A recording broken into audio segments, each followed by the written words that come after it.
Donc, il y aura trois points, grands points principalement. Ça va être tout d'abord de vous décrire mon parcours. Je pense que c'est important que vous sachiez d'où je parle, quel est mon vécu et mon expérience pour pouvoir aborder ce sujet. Le deuxième point, ce sera le corps en fait du séminaire, la pédagogie par le jeu vidéo, euh, et notamment par rapport à l'enseignement de la langue française. En quoi le jeu vidéo peut être un outil efficace pour l'enseignement du français et pourquoi peut-être il ne l'a pas été suffisamment jusqu'à présent.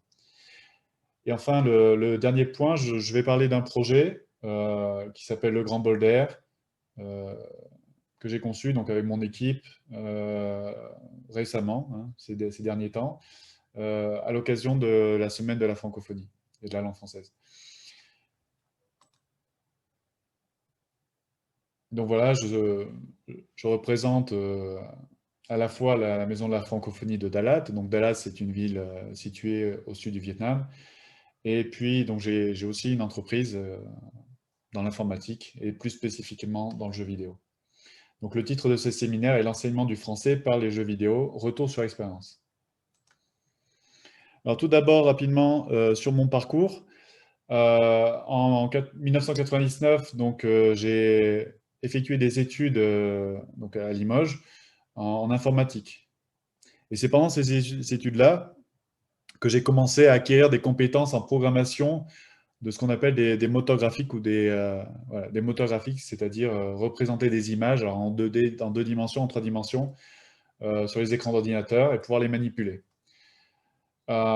Suite à ça, donc à partir de 2000, j'ai commencé, à partir de ces recherches universitaires, à développer en autonomie mon propre moteur de jeu vidéo. Donc là, au-delà de présenter des objets graphiques sur les écrans, il fallait effectivement pouvoir les contrôler. Il fallait qu'il y ait une interaction. Euh, Puis en 2003, je suis allé à Paris, à l'école ISA, donc l'Institut de l'art digital, pour me spécialiser en conception vidéoludique. Donc ça s'appelle le cursus Game Design. Et c'est là où vraiment je suis aussi entré dans le monde professionnel du jeu vidéo, parce que c'était une formation par alternance. Et donc j'ai eu des contrats avec des studios de jeux vidéo à Paris, dont Visual Impact et Cyanide, dans lesquels j'ai pu occuper des postes différents.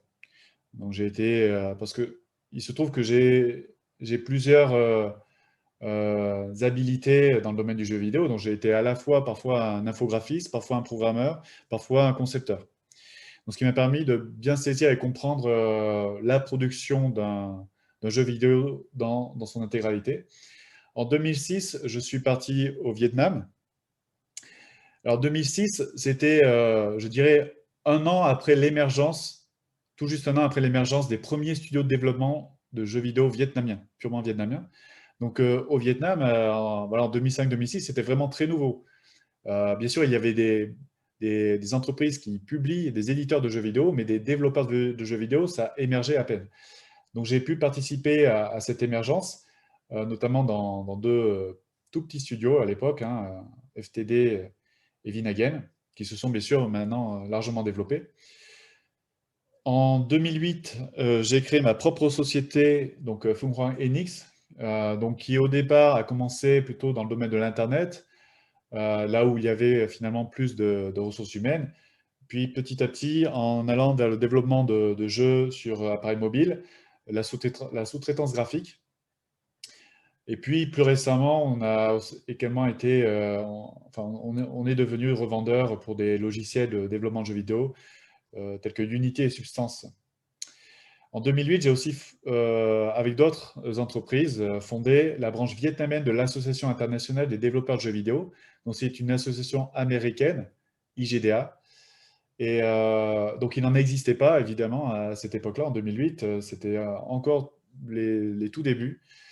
Et donc, ça m'a permis de tisser un réseau professionnel et d'ailleurs de concilier les premiers réseaux professionnels de développeurs de jeux vidéo au Vietnam, que ce soit à Hanoï, au nord, et à Ho Chi Minh Ville, au sud.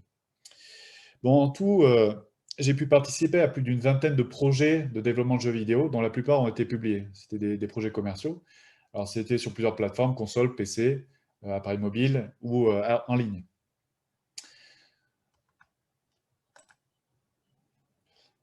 Donc ça, c'était la phase plutôt jeux vidéo. Maintenant, je passe à la phase éducation.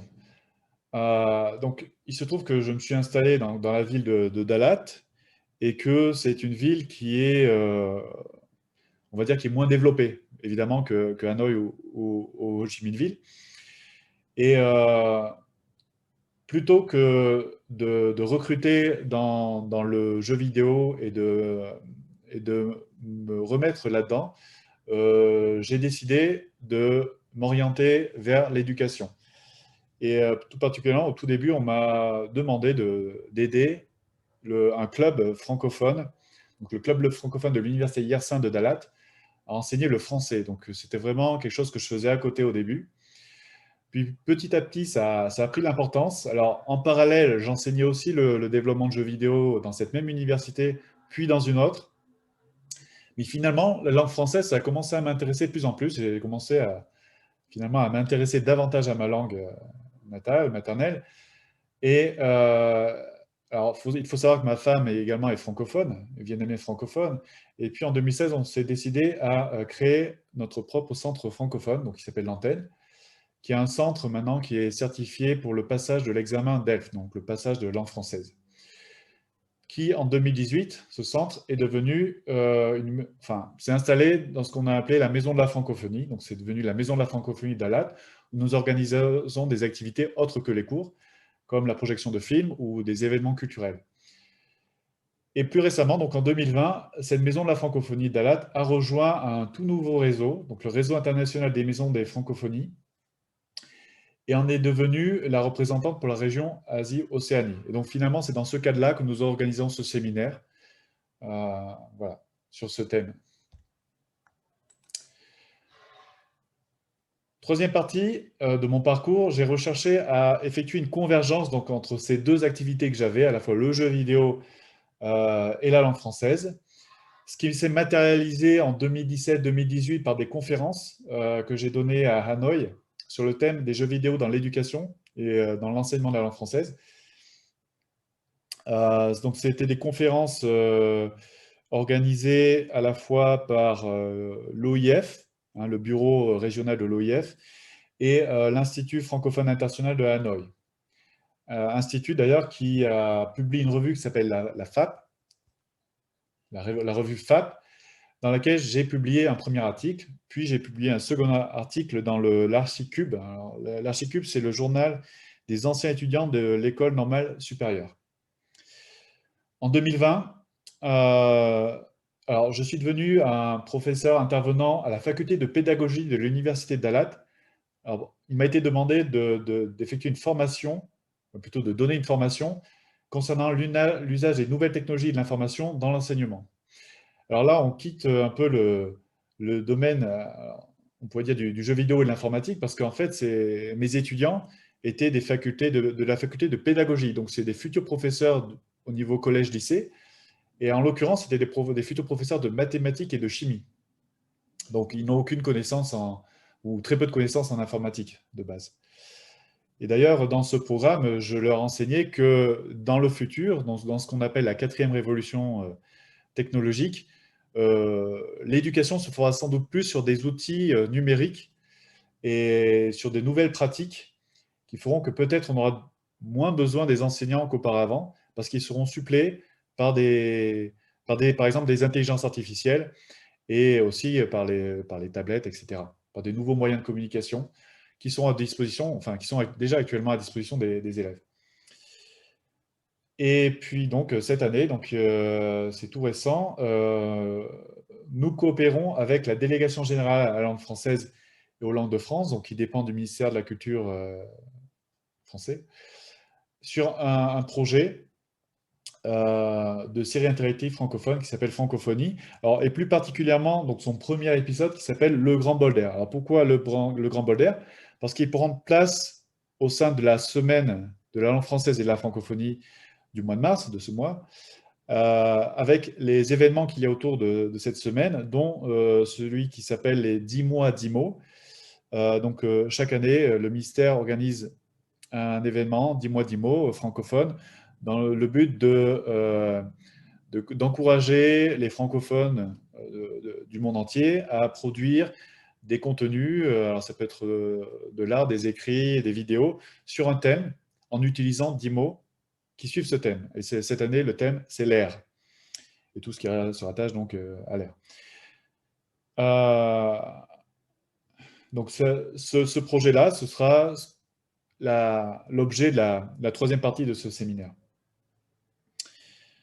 Donc ce qui est important de noter, c'est donc que je suis parti de la création de jeux vidéo pour aller vers la pédagogie. Alors souvent, l'expérience est inverse, hein. C'est souvent des pédagogues qui souhaitent utiliser le jeu vidéo pour leur enseignement. Donc c'est aussi une initiative personnelle, et ce n'est pas celle d'un chercheur académique ou d'un spécialiste en sciences cognitives ou autre, hein. À l'inverse, j'ai d'abord expérimenté par moi-même, j'ai réfléchi et je suis arrivé à certaines hypothèses. Puis ensuite, j'ai cherché de manière transdisciplinaire par Internet s'il y avait des publications déjà existantes qui faisaient écho à mes propres recherches et qui pouvaient étayer mes intuitions. Alors, on pourrait qualifier, hein, pour utiliser des termes un peu savants, de cette démarche d'heuristique et d'holistique. Alors maintenant, je vais rentrer dans le vif du sujet. Donc, la pédagogie par le jeu vidéo, alors notamment l'enseignement de la langue française, qui est l'objectif principal. Tout d'abord, le premier point, le point de départ de ma réflexion. Alors tout d'abord, c'est une expérience personnelle. Alors, quand j'étais adolescent, puis étudiant, je jouais régulièrement aux jeux vidéo, mais j'aimais à l'époque beaucoup les jeux d'action, d'aventure ou de stratégie. Mais il y a une dizaine d'années, je me suis essayé à un genre que je connaissais peu et sur un thème qui ne m'intéressait pas spécialement de prime abord. Il s'agissait d'un jeu donc, qui s'appelle un jeu japonais qui s'appelle Phoenix Wright. Et c'est un jeu vidéo dans lequel on incarne un avocat, d'accord, qui doit effectuer des enquêtes puis démontrer l'innocence de son client lors de procès. C'est un peu une simulation de jeu d'avocat, en fait, du métier d'avocat. Et c'est donc très différent des jeux d'action auxquels j'ai été habitué par ailleurs. Alors pour plusieurs raisons.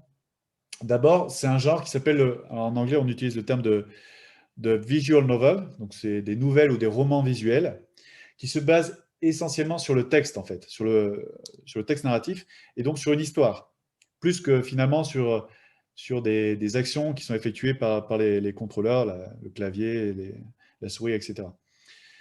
Donc cela impose un rythme plus lent et nécessite donc de lire beaucoup, contrairement à la plupart des jeux à succès. La plupart des jeux, il y a peu de texte. Je parle des jeux à succès, il y a peu de texte, mais beaucoup d'action. C'est aussi un jeu multilingue, comme beaucoup de jeux d'ailleurs. J'ai pu y jouer dans sa version française, puis anglaise. Et ce qui m'a permis d'ailleurs de découvrir qu'en langue anglaise, beaucoup de termes liés à la loi, au monde juridique, viennent du français. Alors, je pense à attorney, au bailey, au evidence, etc. Alors surtout, j'ai pu constater que en jouant à ce jeu, j'avais une augmentation sensible de mes facultés d'analyse, de concentration et de mémorisation. Alors, à la fois pendant que je jouais, mais aussi après le jeu. C'est-à-dire dans la vie de tous les jours, je sentais réellement un effet. Alors ça pouvait durer plusieurs heures, voire plusieurs jours, hein. C'est-à-dire que j'avais, on va dire, une concentration plus accrue et toujours un esprit d'analyse lié au jeu finalement. Alors, nous savons déjà, bien sûr, que les jeux d'action ou de simulation aident à améliorer les facultés visuelles, la dextérité et les réflexes. C'est déjà bien connu et documenté. Mais là, il s'agissait de facultés cognitives et de connaissances linguistiques. C'est-à-dire que j'apprenais aussi un peu d'anglais, un supplément d'anglais, tout en jouant. Et aussi professionnel, c'est-à-dire je comprenais comment fonctionnait un procès, l'ordre dans lequel les différents acteurs se manifestent et de quelle manière. Donc et puis c'est un thème qui n'est pas aussi intéressant que la plupart des jeux d'action. Et pourtant, c'est un jeu qui a eu un réel impact à l'échelle globale. Parce que, comme vous pouvez le lire, il y a eu 6 épisodes en tout, Il y a eu 5 millions d'exemplaires vendus et de multiples produits dérivés de ce jeu. Des films, des séries animées, des jouets qui sont vendus sur un jeu qui parle d'un avocat finalement. Euh, donc même si l'apprentissage du métier d'avocat reste superficiel, il n'empêche que ce jeu peut susciter des vocations chez des jeunes et leur donner une raison de poursuivre leurs études sérieusement pour peut-être devenir avocats eux-mêmes plus tard. Donc il y a non seulement l'aspect de l'enseignement, mais aussi de donner des vocations et d'encourager aux études. Donc ce n'est donc pas aussi anecdotique.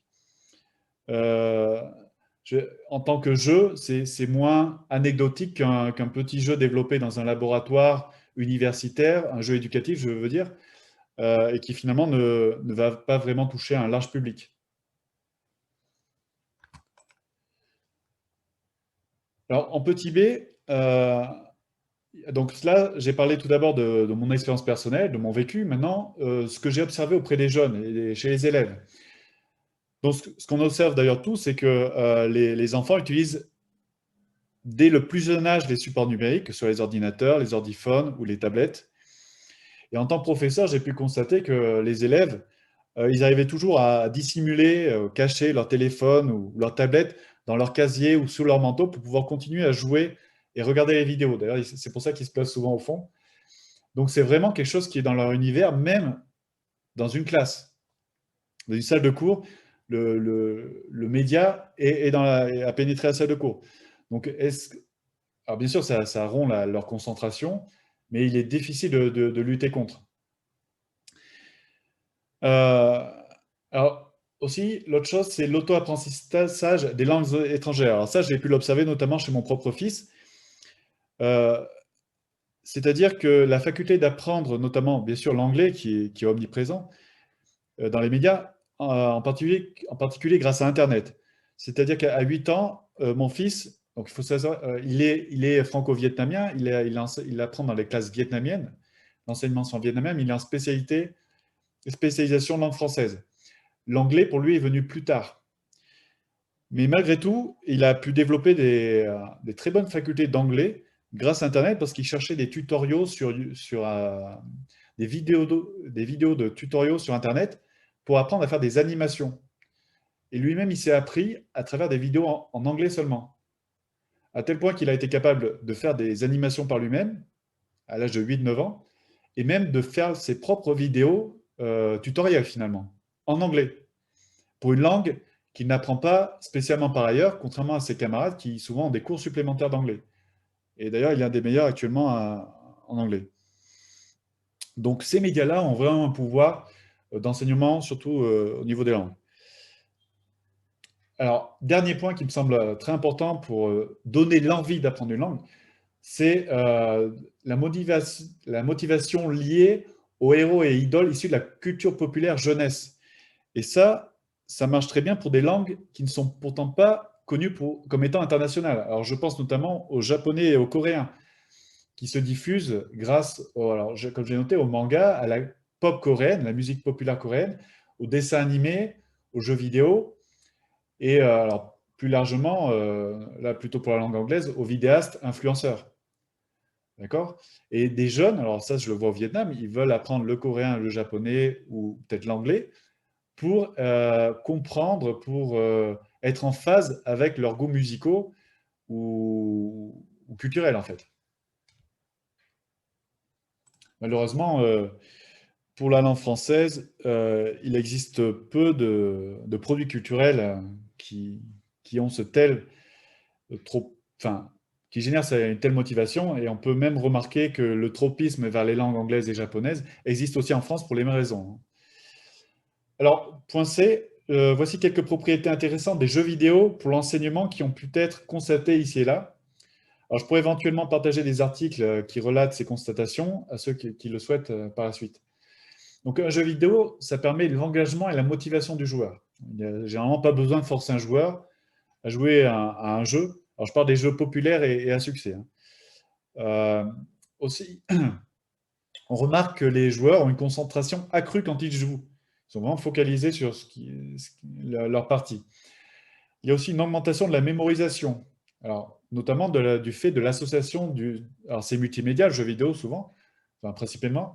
Donc vous avez l'association du son, de l'image et du texte. Donc la convergence de stimulation de plusieurs sens qui vont favoriser aussi la mémorisation par association d'idées et d'informations. Ensuite, il y a un apprentissage progressif de règles et de mécanismes complexes. C'est-à-dire que des joueurs, même des enfants, peuvent apprendre des choses qui pourraient sembler très complexes pour des adultes. Alors je pense aux jeux de puzzle, de stratégie ou de simulation, qui de prime abord semblent extraordinairement complexes par leurs règles et semblent très difficiles d'accès, mais pourtant même des jeunes apprennent, enfin des très jeunes, je parle d'enfants au niveau du primaire, apprennent des règles qui parfois sont extrêmement complexes, de gestion notamment, de gestion de ressources, etc.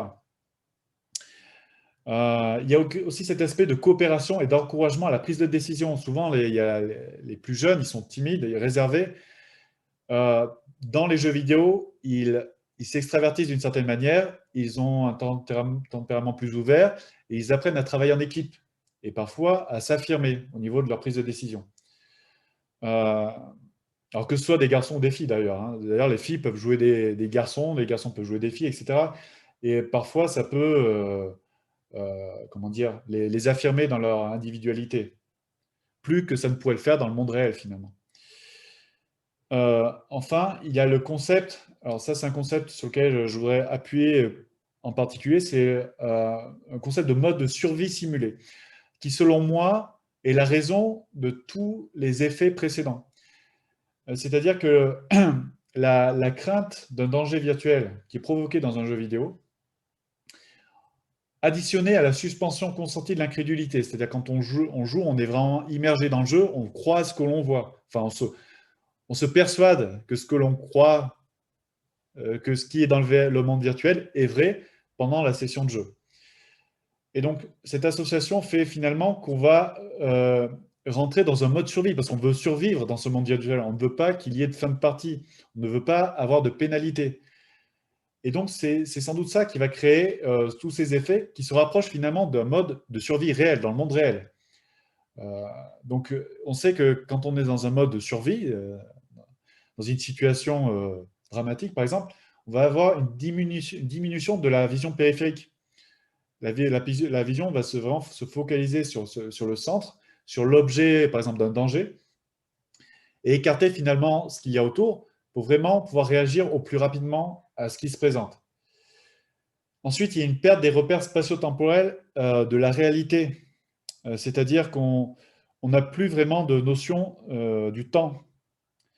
Et, pour revenir aux jeux vidéo, souvent les joueurs ne font même plus attention aux personnes qui sont autour et ne les entendent quasiment plus. Et aussi, ils peuvent se mettre à crier comme s'il n'y avait personne autour. Donc, ils sont vraiment dans leur bulle. Donc, c'est ce que je veux dire par perdre des repères spatio-temporels. Ensuite, il y a une sécrétion d'endorphines qui explique aussi tous ces mécanismes et qui sont liés au plaisir de jeu et à l'excitation. Alors, on dit souvent que le jeu vidéo est addictif. En fait, il ne faut pas mettre ça dans la même catégorie que les drogues, qui, elles, apportent un surplus de produits dopants. Alors que là, c'est un processus naturel. C'est comme voilà, l'endorphine est produite par notre propre corps. Hein. Après, en mode survie, il y a cette rapidité d'analyse et de réflexion. Effectivement, pour survivre, il ne faut pas perdre son temps dans la réflexion. Donc, il faut vraiment prendre les meilleures réflexions possibles dans un minimum de temps possible. On retrouve ça aussi dans le jeu vidéo. Et aussi la meilleure mémorisation. Toujours dans le mode survie, on va essayer de mémoriser le maximum de choses parce que tout devient beaucoup plus prégnant dans notre mémoire quand on doit survivre. Alors, par exemple, les joueurs, ils peuvent se rappeler très très bien le nom de beaucoup de personnages, par exemple. Et aussi, ils peuvent connaître le plan détaillé d'une zone virtuelle. Dans un monde virtuel, ils peuvent retracer une zone de mémoire. Ensuite, je voudrais vous donner quelques données. Alors là, pour étayer l'intérêt du jeu vidéo pour la francophonie, peut-être des chiffres que vous connaissez d'ailleurs déjà. Donc, c'est des chiffres qui sont donnés par des recherches commandées par l'OIF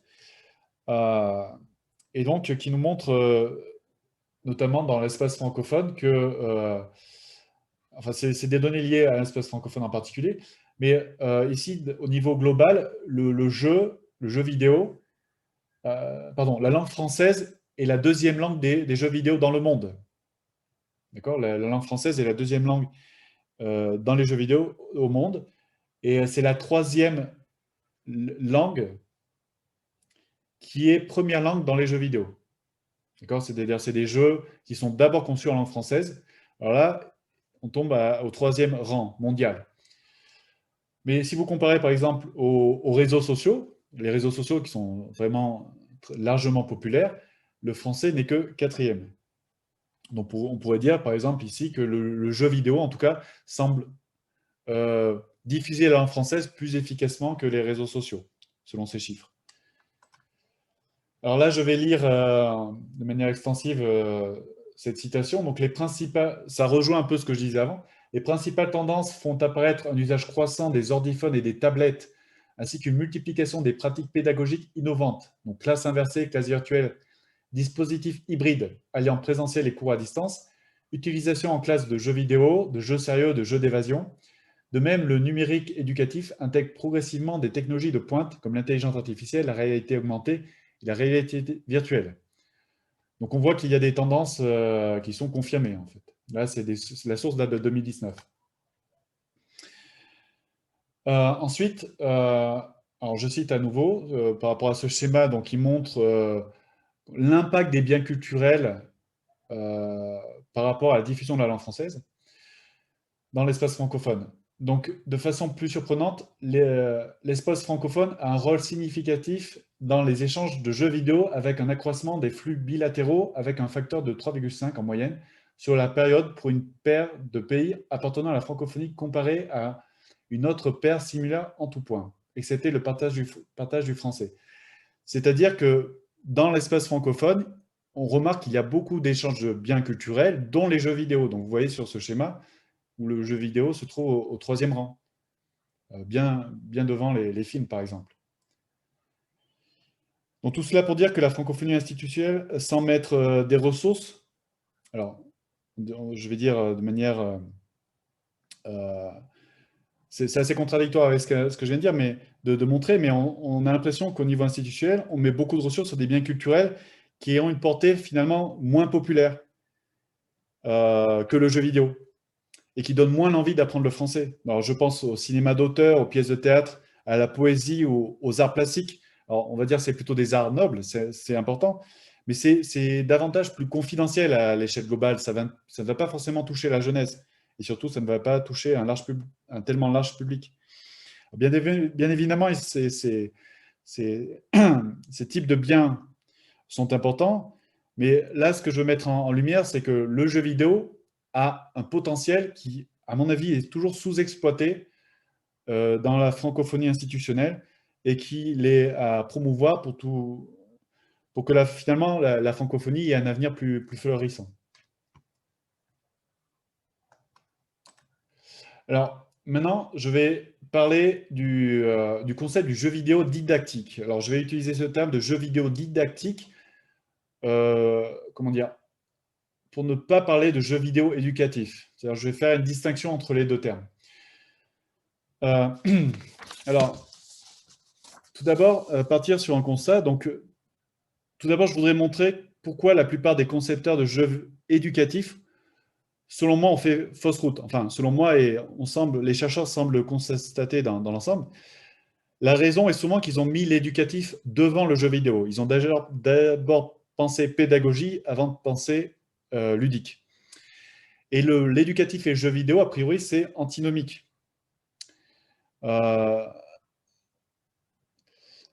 D'ailleurs, le terme de jeu sérieux est souvent utilisé pour parler aussi de jeu éducatif, mais le sérieux, ça renvoie à une notion d'austérité, qui est peu compatible avec celle du plaisir et de la liberté que, par contre, enfin, ce sont des notions que renvoient en général les loisirs numériques.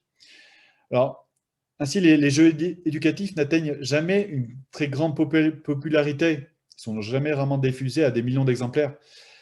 Et ils sont souvent joués par une injonction. Alors, c'est l'injonction soit du parent ou du professeur. finalement, ces jeux éducatifs ressemblent beaucoup à des devoirs scolaires qui reprennent les codes et l'interactivité des jeux vidéo. Alors, je reprends cette image que j'ai trouvée sur Internet euh, qui, qui illustre ça de cette manière. C'est comme si, donc par exemple, les parents ou les éducateurs veulent faire manger des légumes aux enfants en mettant du chocolat dessus. Évidemment, ça ne trompe pas longtemps. D'accord? Eh bien, les jeux éducatifs, c'est un peu ça. Donc, ce qui en résulte, c'est que les jeux éducatifs sont généralement inesthétiques, simplistes et infantilisants, parce qu'ils sont pensés pour la pédagogie en premier. Et, on- il se crée une inadéquation entre le jeu et le devoir scolaire, parce que finalement, on veut mettre en avant qu'il y a un devoir, donc il y a des exercices, il y a des notations dans ces jeux éducatifs-là. Et la motivation et l'adhésion du joueur est relativement inexistante. Il faut quasiment forcer la personne pour qu'elle y joue. Euh, donc là, je prends l'exemple de euh, dans l'image en bas à droite, je prends l'image du jeu Adibou ou Adi, qui était vraiment le jeu éducatif populaire par excellence que tout le monde connaît. Et pourtant, euh, malgré sa réussite dans son domaine, ça a touché un public relativement restreint. Et d'ailleurs, la licence a périclité il y a 10 ans. Ce n'est plus un jeu qui est produit. Et si on regarde l'image, on voit que même il y a 10 ans, on pouvait faire des graphismes beaucoup mieux que ça. Le personnage est peu attrayant, il ne dégage pas de charisme, il est d'ailleurs très lisse, hein, même physiquement, il est très lisse avec ses gros yeux écarquillés. L'environnement est assez pauvre. D'ailleurs, ces jeux-là sont généralement très infantilisants. On se retrouve souvent dans des univers du jouet, mais du jouet pour la petite enfance, ce qui en repousse encore plus par rapport à des collégiens notamment. Et pourtant, c'est sans doute le jeu éducatif le plus connu, en tout cas dans l'espace francophone. Donc, qu'est-ce qu'il faudrait faire? Alors, quelles solutions il faudrait appliquer? Alors, peut-être réaliser d'abord un vrai jeu et non une leçon. Alors, pour cela, il ne faut pas qu'il y ait de contraintes. Le joueur doit y jouer par envie, même s'il peut y être encouragé par ses parents ou ses professeurs. Mais il faut vraiment qu'il le fasse par envie. Il ne vaut mieux pas que ce soit joué en salle de classe, parce que l'environnement de la salle n'engage pas l'immersion. Et aussi, il faut éviter qu'il y ait un enseignant autour qui soit là pour indiquer comment jouer, etc. Normalement, un jeu se suffit en lui-même.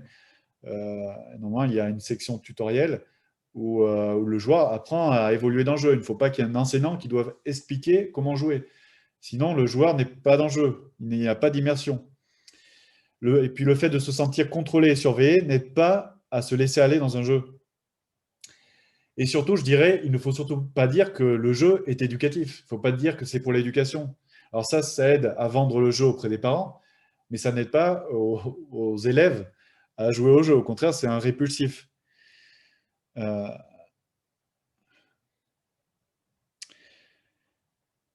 donc voilà ce que je voulais dire sur cette partie-là. Oui, il y a aussi le fait que le joueur pense que le jeu va avoir un effet sur ses résultats scolaires ou une gratification éventuelle d'un professeur, ça va avoir tendance à rompre la suspension d'incrédulité, ce qu'il ne faut surtout pas justement pour voir cet aspect mode survie et engagement. Ensuite, alors là c'était un peu les aspects négatifs du jeu éducatif. Donc qu'est-ce qu'il faudrait faire au contraire? Donc le jeu doit être intéressant. Et le joueur doit pouvoir s'identifier à son avatar, donc c'est-à-dire le rôle qu'il incarne dans le jeu. Pour cela, il faut assurer donc que les décors et les personnages soient esthétiques. Personne n'a envie de s'identifier à un personnage qui est sans intérêt intérieurement comme extérieurement. Il faut qu'il y ait une histoire passionnante pour faciliter l'identification au personnage et aussi qu'il y ait des accroches scénaristiques et des ressorts scénaristiques pour que le joueur soit sans cesse motivé dans la progression.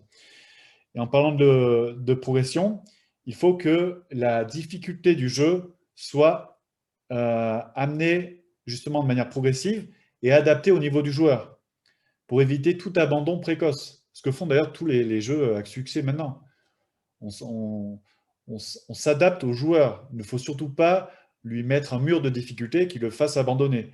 Et là, au niveau éducatif, c'est radical. Il va ranger le jeu immédiatement. Il faut une bonne capacité de rétention des utilisateurs. Donc ça, c'est la même chose. C'est-à-dire qu'il faut que le joueur ait envie de finir le jeu. Il faut qu'il y ait un objectif final intéressant. Il ne faut pas que ce soit la bonne note en mathématiques, le résultat final. Il faut que ce soit, par exemple, tuer le dragon pour sauver la princesse, par exemple, de manière, j'ai cliché. Et aussi, il faut qu'il ressente une frustration dans le cas où il ne pourrait pas finir le jeu. Il faut qu'il se sente frustré de ne pas y arriver pour avoir vraiment envie de continuer. Et aussi, encore mieux, il faudrait qu'il ait envie de jouer à des suites du jeu. Non seulement de finir le jeu, mais ensuite de vouloir qu'il y ait une suite à ce jeu. Donc ça, c'est ce qu'on va appeler la rétention des utilisateurs. Et enfin, pour ce dernier point de cette section, il faut idéalement qu'il y ait une marque qui soit construite autour du jeu, que ce jeu soit identifiable par une marque. Et à part Adibou, avec le succès qu'il a eu, mais limité, on a retenu peu finalement de marques de jeux vidéo, éducatifs je veux dire, qui se distinguent. Et même dans le monde francophone, au niveau culturel en général, les biens culturels, notamment je pense à la culture jeunesse, qui ont une marque qui s'est développée à l'international, il n'y en a pas tellement actuellement. Hein. On pense à Astérix, Tintin, les Schtroumpfs ou Lucky Luke, mais c'est déjà très ancien. Actuellement, on voit qu'il n'y a pas de renouvellement de nouveaux héros, je dirais, dans le monde francophone, auxquels des non-francophones pourraient s'identifier et ensuite avoir envie d'apprendre le français. Un autre point important, c'est la furtivité de l'enseignement. Donc, c'est lié au fait qu'il ne faut pas que l'enseignement soit mis en avant. Il faut qu'il soit furtif. Il faut que l'enseignement se fasse sans que le joueur ait réellement conscience qu'il est en train d'apprendre quelque chose et de progresser dans cet apprentissage. Ainsi, l'objectif didactique doit apparaître au mieux comme secondaire. La transmission de connaissances doit se faire au compte-gouttes et de manière subtile pour ne pas apparaître comme surdéterminante aux joueurs. Il doit y avoir un objectif. L'objectif surdéterminant du jeu ne doit pas être l'éducation. Ça doit être, comme j'ai dit tout à l'heure, c'était sauver la princesse, trouver le trésor, etc. Le joueur aussi ne doit à aucun moment remarquer qu'il est évalué par sa capacité à apprendre, au risque de rompre également son immersion. Il ne faut pas qu'il ait l'impression de participer à une expérience ou à un contrôle. Dès qu'il va se rendre compte, ça va le sortir du jeu. Il va comprendre, ah, ils sont en train de me tester. Et ça, ce n'est pas bon. Alors, est-ce qu'il existe finalement des jeux qui remplissent ces fonctions-là? Des jeux qui apportent une connaissance de manière efficace et pour un large public? Ben, en fait, on pourrait remarquer que la plupart des jeux populaires transmettent des connaissances ou des aptitudes de manière qualitative et quantitative. C'est-à-dire qu'ils se diffusent très largement et qu'il y a vraiment des connaissances apprises. Alors, on va trouver, alors je pourrais en citer des dizaines et des dizaines, mais par les jeux vidéo, évidemment, on peut apprendre la langue anglaise, parce que la langue anglaise est pratiquement la langue par défaut de tous les jeux vidéo, notamment à succès. Et pour les non-anglophones, s'ils veulent jouer, ils doivent connaître l'anglais. Donc, ça les oblige à apprendre l'anglais, s'ils veulent jouer. L'histoire-géographie, il y a des jeux vidéo qui reprennent des instants de l'histoire. Alors souvent, c'est des histoires qui sont, comment dire, il y a un ajout de fantaisie, ce n'est pas l'histoire totalement réelle. Mais toutefois, les joueurs peuvent apprendre par exemple les noms de personnages historiques, des dates, des lieux historiques qui ont également existé, des séquences historiques, etc. Bien qu'il y ait l'ajout, par exemple, des héros qui n'appartiennent pas à l'histoire. Mais toutefois, ils ont des connaissances qui plus tard pourront servir en cours.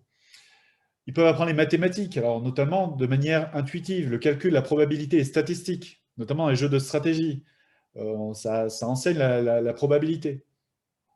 Chaque action dépend des probabilités, d'ailleurs, dans les jeux de stratégie, souvent. Ça peut enseigner l'usage d'instruments, ou de véhicules, notamment, dans les simulations.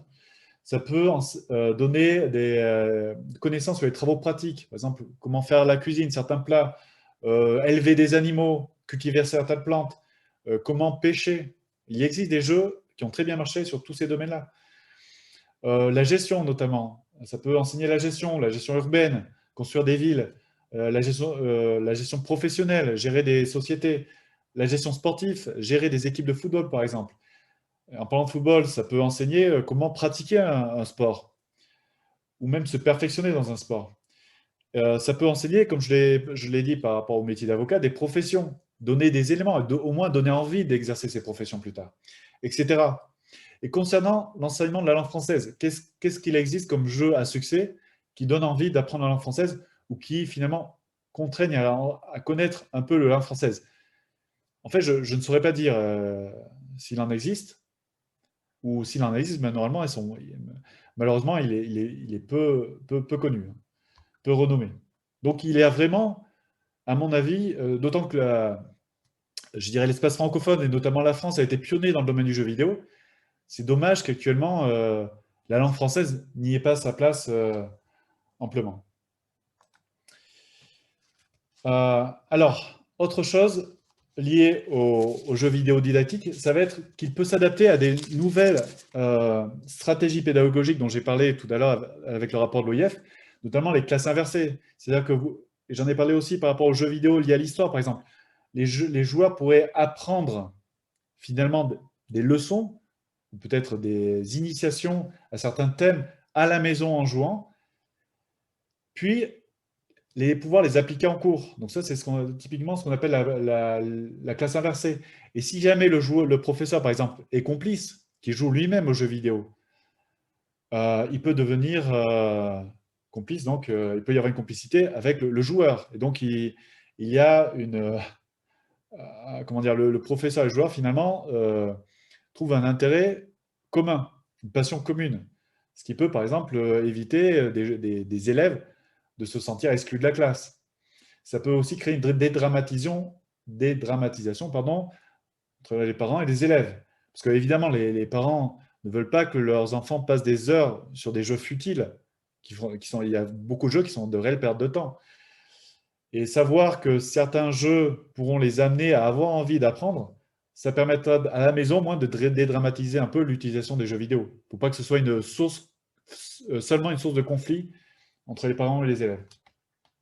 Alors, ce concept de jeu vidéo didactique, il a d'autres appellations. Alors, on peut trouver ce concept-là sous le terme de logiciel ludo-apprenant, de jeu vidéo d'apprentissage, par exemple, où souvent les parents ils vont dire, par exemple, quand ils vont dans un magasin, je voudrais un jeu vidéo intelligent pour mon enfant. C'est sous ce vocable-là. Alors souvent, on leur proposait Adibou et Adi. Mais finalement, ce n'est pas ce qui correspondait au goût des enfants. C'était plutôt les parents qui achetaient. Alors maintenant, je vais parler du projet Le Grand Bol d'Air. Donc c'est un projet que j'ai réalisé, enfin que nous avons réalisé dans notre entreprise et aussi en collaboration avec la Maison de la Francophonie très récemment. Donc comme je l'ai dit, ça vient d'une décision qui date de 2020, fin 2020, début 2021. Donc la genèse, d'abord, le retour sur le constat que j'avais fait avant. C'est donc nous avions ouvert un centre francophone Antenne, et puis j'ai été en transition entre le développement de jeux vidéo et l'enseignement de la langue française. Et je constatais que les élèves étaient en même temps des gros joueurs. D'accord ? En 2017, j'ai donc alors, bien sûr, je me suis intéressé de plus en plus à l'enseignement du français et j'ai commencé à réfléchir comment utiliser mes deux compétences, alors la compétence de conception de jeux vidéo que j'avais et celle que j'étais en train d'acquérir, qui était l'enseignement de la langue française, notamment le français langue étrangère. Donc je me suis demandé comment élaborer un jeu vidéo. Donc j'ai commencé à élaborer un projet, un scénario, etc. Réfléchir à des mécanismes de jeux vidéo, à les porter, à les utiliser finalement pour tromper entre guillemets le joueur afin de lui enseigner des connaissances par sa pratique du jeu vidéo. Et ensuite, donc toujours sur ce constat avec le jeu vidéo d'avocat dont je parlais, qui m'a fait prendre conscience que le genre nouvelle visuelle euh, pouvait être intéressant dans l'enseignement des langues. J'ai donc choisi de partir sur cette hypothèse-là pour ce projet d'enseignement du français. En 2020, quand l'université d'Alan m'a appelé pour enseigner les technologies de l'information à l'université, j'en ai profité pour proposer un projet aux étudiants qui était de réaliser un jeu éducatif dans leur matière. Alors, dans ce cas précis, c'était les mathématiques et la chimie. Il y avait 2 groupes d'étudiants. À partir d'un programme de base, c'est-à-dire j'avais développé un programme, une architecture, qui leur permettait, par l'ajout de textes et d'images, de créer leur propre jeu éducatif. Alors là, c'était vraiment purement un jeu éducatif. Donc avec tous les problèmes dont je parlais précédemment, mais pour des étudiants qui n'ont aucune connaissance en développement de jeux vidéo, c'était déjà bien. Et donc en 2020, c'est posé ce défi de réaliser une activité en ligne, parce que alors, il faut savoir pourquoi c'est posé ce défi. C'est en fait en raison du contexte sanitaire de la pandémie de la Covid, en fait, qui finalement restreignait les manifestations culturelles francophones en présentiel pour le mois de mars. Donc il fallait apporter des activités francophones qui se réalisent en distanciel ou en ligne. Et donc le défi, ça a été de le réaliser en seulement 2 mois. Donc je suis parti de cette architecture que j'avais déjà créée pour mes étudiants pour réaliser ce projet, donc que j'ai intitulé Le Grand Bol d'Air, donc toujours sur ce thème des 10 mots, de l'événement des 10 mois 10 mots. Alors, pour la réalisation de la partie ludique, donc je vais parler des 2 aspects. Donc, ludique, effectivement, c'était la partie la plus importante pour faire un jeu vidéo ludique. Donc, il a fallu que je travaille le scénario et les personnages, tout d'abord. Il fallait que je m'assure que les personnages soient intéressants, que les joueurs, plus tard, aient envie de jouer, mais non seulement à un jeu, mais à plusieurs jeux de cet univers-là. Donc, je l'ai structuré en saisons, en épisodes et en chapitres. Finalement, je me suis aussi inspiré des séries. Les séries qui d'ailleurs fonctionnent très bien, les séries animées japonaises ou les séries américaines sur Netflix. Il y a des techniques qu'on peut exploiter pour l'enseignement. Je m'inspire aussi du Monobit, le parcours du héros qui a fait ses preuves. Je m'appuie aussi sur des clichés, parce que les clichés aident aussi. C'est-à-dire qu'on enseigne mieux quand on part sur des bases connues déjà. Ensuite, donc j'ai créé un univers fantaisiste, mais cohérent, dans l'espace et la durée. C'est-à-dire qu'il y a des personnages qui évoluent sur une île qui s'appelle Philharmonie, qui n'existe pas, mais elle est quand même intégrée dans le monde connu et elle a sa place et elle a son histoire. Donc son histoire prend place dans l'histoire mondiale. Et donc il y a un passé, il y a un présent qui pourra amener à un futur, à un développement quasi infini de thèmes avec ces personnages-là qui pourront, je ne sais pas, le thème de la scolarité par exemple, ou je dirais le monde des animaux avec un zoo, ou le monde professionnel, parce que les personnages vont grandir, ou découvrir certains pays, etc. L'objectif du jeu est lié à l'histoire. Comme je l'ai dit, il faut absolument que l'objectif du lieu ne soit pas l'objectif principal du jeu ne soit pas éducatif. Donc, dans ce jeu-là, le Grand Bol d'Air, dans cet épisode-là, le but du jeu, c'est de découvrir le coupable d'une destruction qui a lieu sur l'île et de trouver la solution pour réparer la destruction. En fait, c'est un alambic géant de parfumerie qui a explosé et qui a répandu un nuage sur l'île entièrement, qui a recouvert l'île de cette pollution de parfum qui finalement irrite les poumons des habitants. Et ils ne supportent plus ce parfum à la longue et ils veulent absolument que l'odeur de parfum soit rejetée, en fait, qu'elle disparaisse. Donc ça, c'est l'objectif du jeu. Et toute mention à un apprentissage quelconque dans le jeu fait partie intégrante de l'histoire. Parce que, évidemment, quand on veut enseigner quelque chose, c'est difficile de passer à travers certaines parties qui ressemblent à de l'enseignement classique. Mais l'idéal, c'est que ces parties-là fassent partie de l'histoire. Ainsi, les joueurs, pardon, les personnages sont des collégiens. Donc, ils sont déjà dans un monde éducatif. Toutefois, l'histoire en elle-même ne parlera pas d'école, hein. Mais dans l'ensemble du jeu, dans ce que j'appelle la série interactive francophone, il y aura des passages où ils seront en classe, ce qui aura certaines utilités, notamment pour apprendre des bases. Alors ensuite, il y a la partie donc didactique. Donc, il a fallu... Alors, ce jeu-là, spécifiquement, cible des francophones, mais des francophones de différents niveaux et de différentes origines. Euh, donc, ça ne ciblait pas des non-francophones, ce qui sera sans doute l'objet d'un futur jeu. Mais là, l'important, c'était que n'importe quel francophone, je dirais presque de tout âge et de toute origine, puisse jouer aux jeux vidéo sans frustration et sans blocage. Alors, il fallait d'abord que le jeu suscite l'envie de lecture du français ou la pratique de la lecture. Pour ça, fallait que le joueur soit stimulé par une histoire. Donc ici, c'est une enquête, on va dire un peu une enquête policière. Il fallait aussi que dans cette enquête, il fallait qu'il y ait des éléments clés dissimulés dans les échanges, dans les dialogues et dans les textes. Ainsi, le joueur a envie de lire, comme dans le jeu vidéo, on parle d'items, pour découvrir les items cachés dans le texte, pour savoir si ça va lui servir plus tard à répondre aux questions qui lui seront posées. Donc ça stimule également la lecture.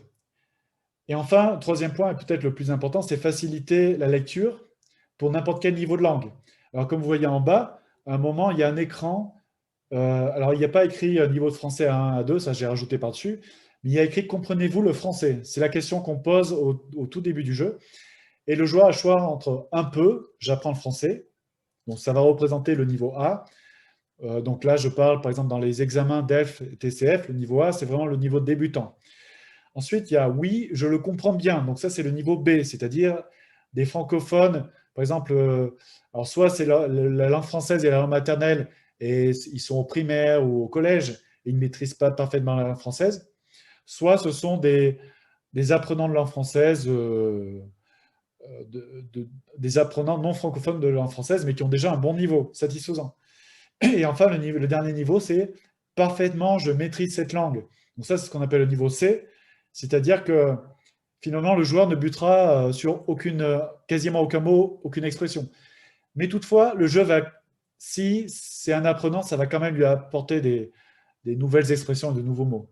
Alors par exemple, vous avez à droite un personnage qui s'appelle Tempo. Alors, il faut savoir que tout l'univers de philharmonie, de francophonie se base aussi sur la musique.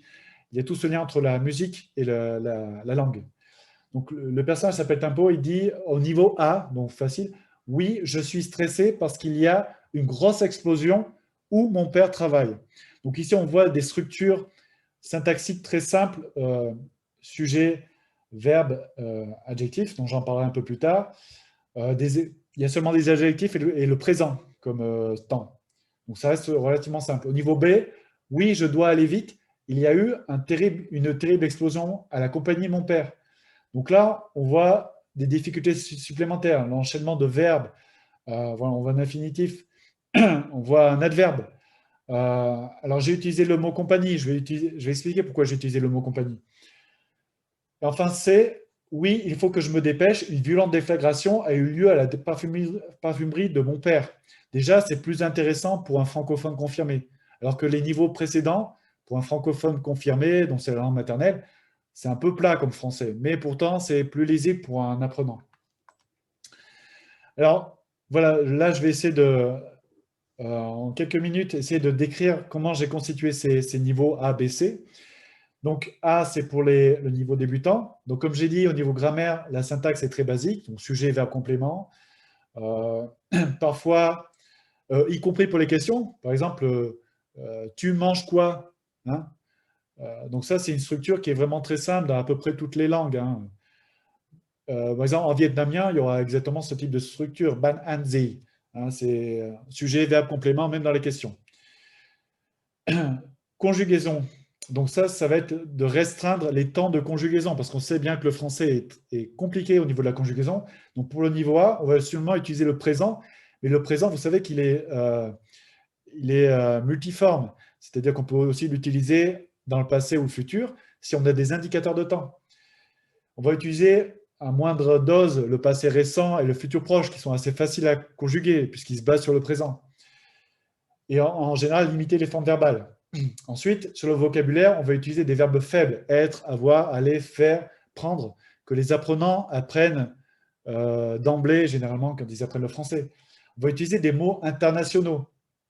Par exemple, alors je donnerai les exemples tout à l'heure. On va utiliser plutôt nous que on. Parce que on, finalement, est compliqué pour les apprenants de langue française. C'est un pronom personnel indéfini. Il peut être pluriel, mais il a une forme singulière, comme il et elle. Donc, le on est assez compliqué, malgré qu'on l'utilise. D'ailleurs, je viens de le faire.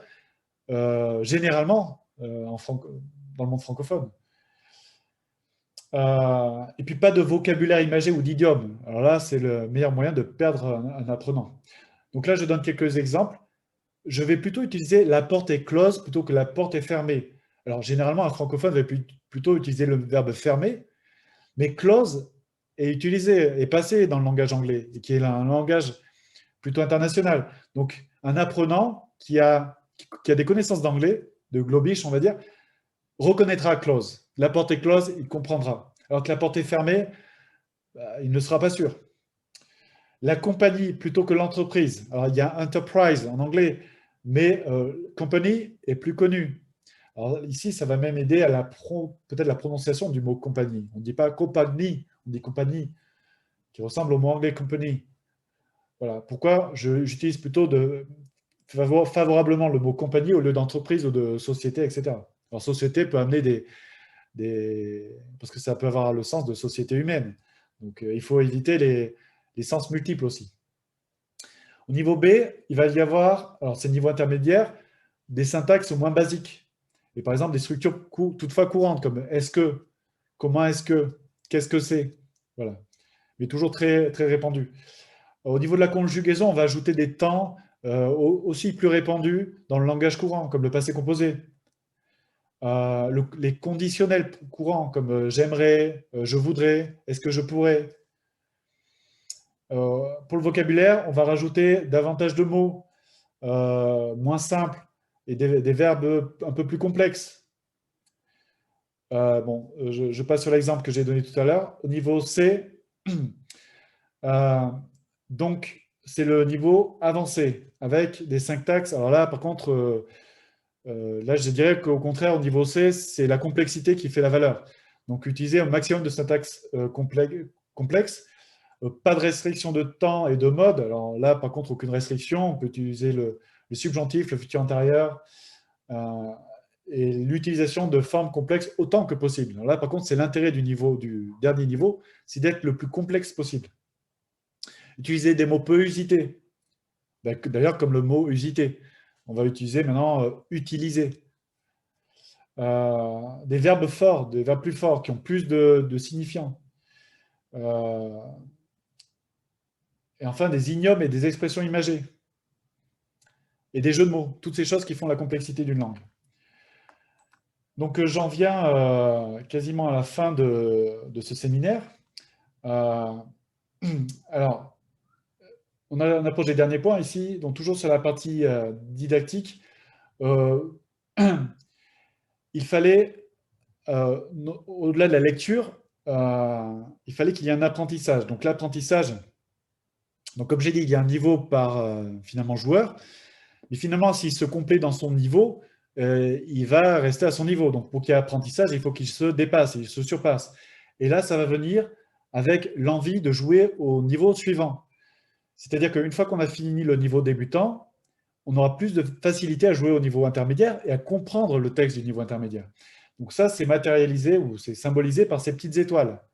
C'est-à-dire quand on finit le niveau simple, facile, on aura 1 étoile, niveau intermédiaire 2 étoiles et niveau difficile 3 étoiles. Donc c'est ça finalement qui va encourager au processus d'apprentissage. Alors, si vous souhaitez jouer au jeu, donc il est toujours en ligne, hein, il peut être jouable sur...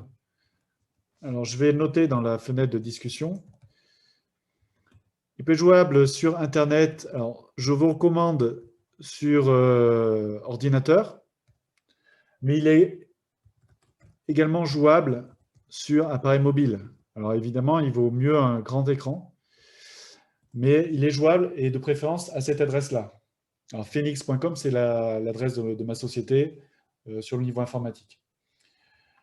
Donc j'aurais peut-être pas trop le temps de faire une démonstration là. Je pense que je vous laisserai plutôt vous-même jouer au jeu et éventuellement peut-être me poser des questions par rapport au jeu par la suite. Je vous donnerai mes informations de contact. Euh, je voudrais en venir tout de suite aux résultats et la conclusion de cette expérience qui est toujours en cours en fait, du projet, donc le Grand Boulder.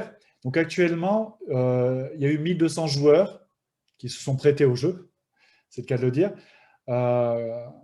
Donc au niveau des statistiques, il y a un 50% qui sont des joueurs français et 50% autres qui viennent du reste du monde.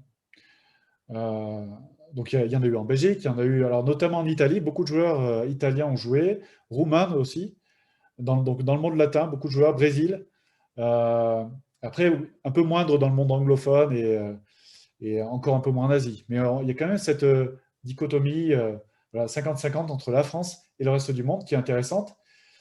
Euh, donc c'est un jeu aussi que j'espère jouer, qu'il a été joué à tous âges et autant garçons et filles. Hein, c'est vraiment le but du jeu, qu'il soit le plus ouvert possible. Alors, par rapport à cela, j'ai de bons retours. Euh, alors, point B, alors pour le moment, le chapitre 1 et 2 ont été réalisés, le 3 et le 5. Donc, comme je vous l'ai dit, c'est un peu basé sur des épisodes, c'est une série. Donc, les chapitres 3, 4 et 5 sont toujours en cours de développement et ils seront disponibles de toute façon dans le courant du mois, dans les semaines à venir. Hein. Ensuite, le Grand Bol d'Air, c'est un épisode, mais d'une série interactive francophone, comme je l'ai dit, qui s'appelle Franco Symphonie. Et donc, c'est une première étape. Si vous voulez, c'est un peu comme un épisode hors série de cette grande série et qui va augurer d'autres étapes, on l'espère. Donc, les prochaines étapes, ça va être de continuer de nouveaux épisodes et de les perfectionner. Donc, par exemple, rendre l'enseignement encore plus furtif, encore plus discret. Par exemple, au lieu de demander au joueur quel est son niveau de français, ce qui déjà lui met un peu la puce à l'oreille, qu'on va le tester à ce niveau-là, plutôt laisser l'intelligence artificielle deviner le niveau du joueur, ce qui est beaucoup plus intéressant. Alors ça, c'est tout à fait réalisable. Et bien sûr, l'intelligence artificielle dans le jeu, c'est un personnage. Ce sera symbolisé par un personnage. Il faut aussi que l'enseignement soit plus efficace, notamment avec des aides contextuelles. Par exemple, quand le joueur se trompe, parce qu'on apprend beaucoup par la correction. Donc, quand le joueur se trompe, qu'il y ait une aide contextuelle qui lui explique pourquoi il s'est trompé. Peut-être lui expliquer certains mots, très spécifiquement quel mot il n'a pas compris, lui expliquer le mot qu'il n'a pas compris, notamment en lui donnant des synonymes, etc. Donc, rajouter des sessions purement ludiques. Effectivement, comme j'ai dit, c'est un jeu vidéo en premier, avant d'être didactique. Il faut augmenter l'aspect ludique pour que le joueur, finalement, soit plus engagé dans l'univers du jeu, avec tout ce dont j'ai parlé, avec le mode de survie simulé, etc. Et le rendre le jeu plus vivant. Alors là, ça reste très un peu bande dessinée, si vous voulez. Il y a quelques animations dans les décors. Mais pour rendre le jeu encore plus attractif, il faut que ça ressemble plus finalement à un dessin animé interactif. L'animation rend de toute façon le jeu plus vivant, donc plus immersif et donc plus intéressant. Notamment l'animation des personnages qui rendent les personnages plus vivants, donc plus attirants, plus attachants émotionnellement aussi. Voilà, ça c'est ce qui est projeté pour l'avenir. Donc maintenant, j'en reviens aux questions-réponses. Donc nous avons un peu de temps si vous voulez me poser des questions, alors soit directement par votre micro ou soit par le texte dans la fenêtre de discussion. Peut-être, si vous n'avez pas de questions, peut-être me partager votre expérience propre ou votre opinion.